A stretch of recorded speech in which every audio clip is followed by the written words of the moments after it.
Monsieur le ministre de l'Intérieur et des Outre-mer, nombre de nos compatriotes ont voté ce jour pour moi, non pour soutenir les idées que je porte, mais pour faire barrage à celles de l'extrême droite.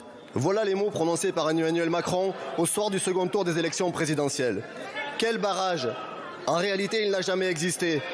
Pire, il s'est transformé en marchepied, comme en témoigne cette tache brune que représentent les 89 députés du Rassemblement national que votre majorité a fait élire.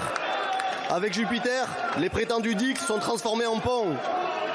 De la réhabilitation de Pétain à la loi sur le séparatisme, en passant par votre chasse du soi-disant islamo-gauchisme.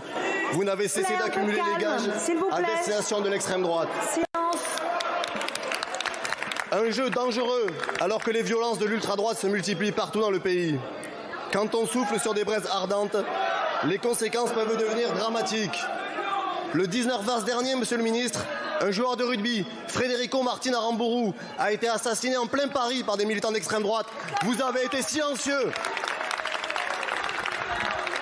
La semaine dernière, ce sont des royalistes d'Action française qui ont envahi la mairie de Stein et menacé son maire, Azim Taïbi. Là aussi, silence de votre part.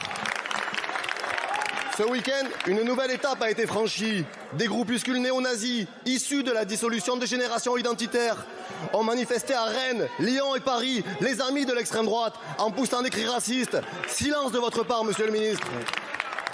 Où est le soi-disant rempart Emmanuel Macron? Un rempart de pacotille qui n'a rien trouvé de mieux que de se vautrer en Italie pour saluer la dirigeante fasciste Giuseppe Meloni.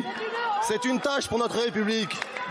Alors, monsieur le ministre, à quel moment allez-vous cesser d'être complaisant avec l'extrême droite? Quand allez-vous combattre ces groupuscules néo-nazis?